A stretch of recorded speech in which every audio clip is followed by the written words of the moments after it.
अगर आज हम अपने आसपास देखें और थोड़ा ठहर के खुद के बारे में और हमारे आसपास के लोगों के बारे में सोचें तो हमें पता चलता है कि सिर्फ हमारी ज़िंदगी में ही स्ट्रगल नहीं है, हर किसी की लाइफ में स्ट्रगल है। बहुत कम लोग ऐसे मिलेंगे जिनकी ज़िंदगी में सब कुछ ठीक ठाक चल रहा होगा। And as you all know that life is not a bed of roses. Subhan Asad का एक शेर है, रिश्तों की ये नाजुक डोरें तोड़ी थोड़ी जाती हैं, अपनी आंखें दुखती हों तो फोड़ी थोड़ी जाती हैं। ये कांटे, ये धूप, ये पत्थर, इनसे कैसा डरना है, राहें मुश्किल हो जाएं तो छोड़ी थोड़ी जाती हैं। हम सब लोगों को अपने जीवन में मोटिवेशन और इंस्पिरेशन की ज़रूरत है, और ख़ास करके उन लोगों को जो अभी पढ़ रहे हैं। आज मैं आपको कुछ किताबों के बारे में बताने वाली हूँ जो आपके बहुत काम आने वाली हैं। सबसे पहली किताब का नाम है जीत आपकी।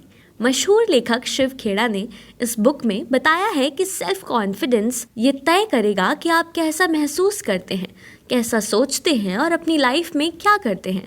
अपने जीवन में कुछ भी हासिल करने का सीधा नाता आपकी सोच से है। अगर आप अच्छा सोचेंगे तो जीवन में सकारात्मक परिणाम ही हासिल करेंगे।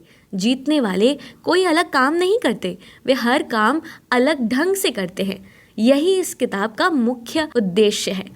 इस बुक को साधारण और हास्यपूर्ण शब्दों में लिखा गया है। यदि जीवन में कामयाबी पाना ही आपका लक्ष्य है तो आप इस बुक को ज़रूर पढ़िएगा। दूसरी किताब है रिच डैड पुअर डैड। इस किताब में दो मेन कैरेक्टर हैं जो रॉबर्ट यानी जो किताब के लेखक हैं उनके बचपन का हिस्सा रहे हैं। उनके अपने पिता पुअर डैड जिन्होंने सुखी जीवन के लिए एक अच्छी नौकरी की, जबकि रिच डैड जो उनके दोस्त के पिता हैं उन्होंने कई व्यवसायों को चलाया। बुक का मेन मैसेज है कि आपको पैसे बचाने और उन पैसों की बचत करने के लिए कड़ी मेहनत करनी चाहिए।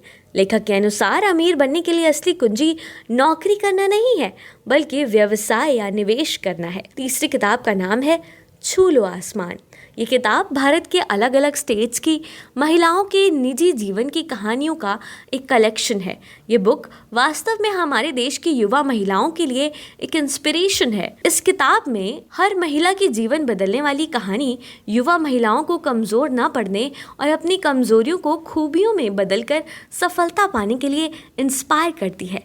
बुक में सरल शब्दों का उपयोग किया गया है और सभी कहानियाँ छोटी और सटीक हैं। कुछ कहानियाँ आपको इंस्पायर करेंगी, वहीं कुछ कहानियाँ आपको हैरान भी कर देंगी। रश्मि बंसल ने इस किताब को लिखा है और आपको ये किताब ज़रूर पढ़नी चाहिए। चौथी किताब का नाम है विटामिन ज़िंदगी, जो ललित कुमार ने लिखी है। ये एक संस्मरण है। कहानी एक पोलियो सर्वाइवर की इंस्पायरिंग जर्नी के बारे में है, उसके जीवन की बाधाएं और उसकी सफलताओं के बारे में है। लेखक ने पुस्तक को 3 भागों में बांटा है, गिरना, संभलना और उड़ना। ये बुक आपको कंपैशन और सेल्फ लव सिखाएगी। बुक के पहले पेज से आखिरी पेज तक आपको ये कहानी बांध कर रखेगी और अंत में आपको इंस्पायर्ड और मोटिवेटेड महसूस भी करवाएगी। तो ये 4 किताबें आपको ज़रूर अपनी बुक शेल्फ का हिस्सा बनानी चाहिए, और ना ही सिर्फ बुक शेल्फ का हिस्सा, आपको इन्हें ज़रूर पढ़ना चाहिए। बचपन से लेकर आज तक आपने ये सुना होगा कि किताबें ही आपकी सच्ची दोस्त होती हैं। अब वक्त आ गया है इस कहावत को असल में आजमाने का। इन किताबों को लेकर आएँ और इन्हें पढ़ें।